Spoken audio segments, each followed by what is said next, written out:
All right. Good Friday afternoon. I cannot believe yet another week has flown by.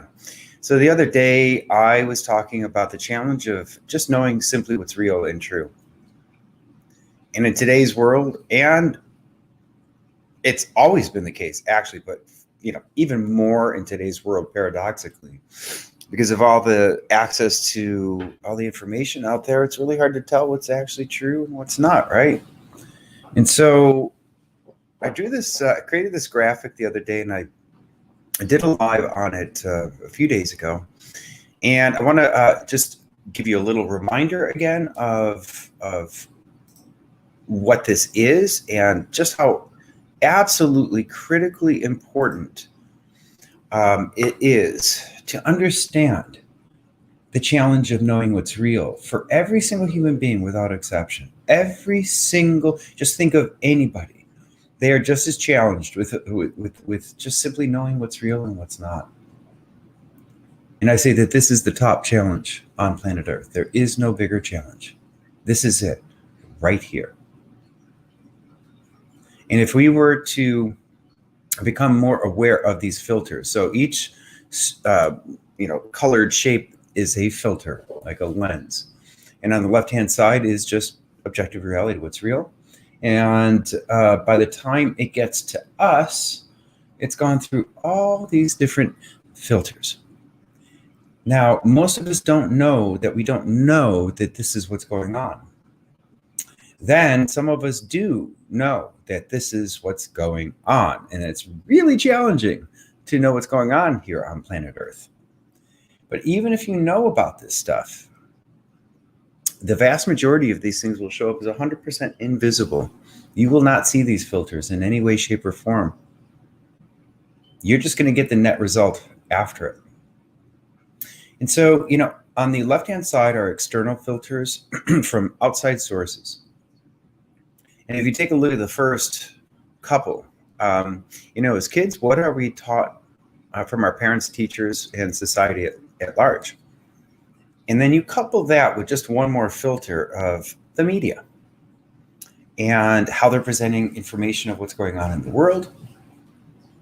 And the 10 different, I've taken a really, really close look at this whole thing, the nature of reality.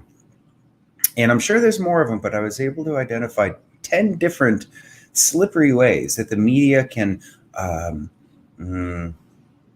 color, shall we say, the truth. One of the ways is you leave something out. Another way is you change the context. 3, you interpret the information in subtle and not so subtle ways sometimes. There are so many ways of, twisting and shaping things that are occurring. It's just ongoing. And it's just for those two things, it makes, knowing what's real extremely difficult. And yet, we will very quickly demonize people who don't think like us, dress like us, have the same belief systems, vote for the same person as us. Really, really easy to demonize and think, oh, are they crazy? How can they, right? On some level, this does make sense. 100%. And if you just think about, if you're getting faulty information from the outside, not only the data or the missing data, but how to interpret it. This is good, that's bad.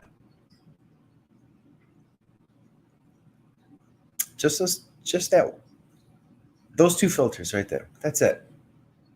You've got all these other filters, but just those two things alone shape so much of how we perceive reality. So again, here we've got physical filters over here.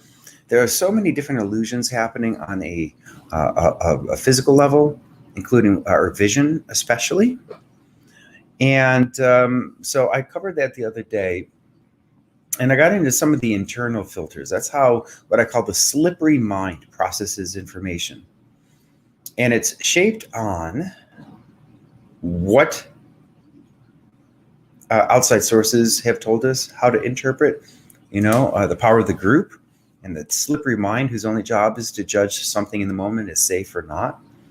It will take past information that it's learned from others and project that into the situation. So again, it filters and colors and distorts the true reality. Then you take a look at the fact that on top of what we're being told, the slippery mind itself is taking a look at a particular situation in the now. And this is where I say mind interpreting reality in real time. So it's going to come up with new conclusions. The slippery mind will take what it's learned from the outside. It'll take what it's learned in the past experiences itself, and then take all of those things, interpret, and sometimes it's a new interpretation in the moment.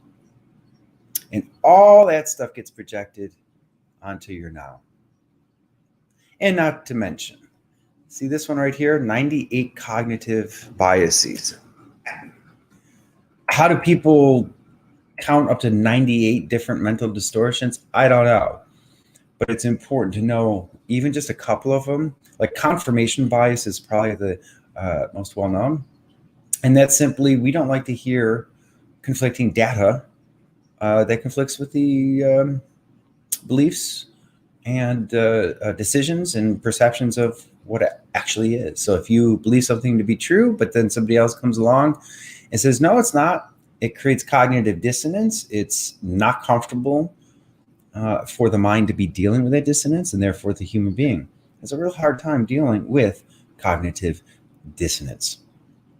And so that one out of 98 different biases that we all have, all of us, every single one of us, that alone, outside of what the media tells us and what our society has told us, all right, but just that one of 98 cognitive biases, confirmation bias, we want to continue hearing what we already believe to be true. Because if it's not, it's a threat. So wait a minute, maybe I don't know the situation, and to the slippery mind, that's a perceived threat. So there you go. Such an important topic. I'm going to be revisiting this topic over and over again forever, and diving deeper into some of these filters, and ultimately, what can we do with all of this stuff? Well, the simple answer is, well, we can't do anything directly about it. Number one, most people don't know that this is going on. Number two, as I mentioned earlier, if you do know what's going on, it's still invisible. And the vast majority of the filters and whatnot will forever be invisible to you. You will never, ever be able to see them, but they're there. So this is tricky stuff. That's why I think that, understanding the true nature of the mind, outside belief systems, outside the judgment model of good, bad, right, wrong, because that's only one model of looking at life. And it's so pervasive that it's just assumed we're just inside of that judgment model. But like my work, Life is a Wave, it's based on physics, not judgment. That's why I like it. And it's physics that you can detect in the moment to give you greater awareness of what's actually going on in the moment. That's the grand skill, to be able to check in, see what's going on, how is your mind interpreting things, and just knowing that there's stuff that's going to be hidden, those filters. And so in the end, what we can do is hold on a little bit more loosely to what we think is true. That notion itself might seem unsettling, but I find comfort in it, that as long as I know the foundations of what's true, and I've got some grounding in my life, then pretty much everything else I can hold on loosely and play with it, get creative with it, instead of rigidly adhering to things, because that's what the slippery mind wants to do. All right, I got to get on to the next thing. Have an amazing day.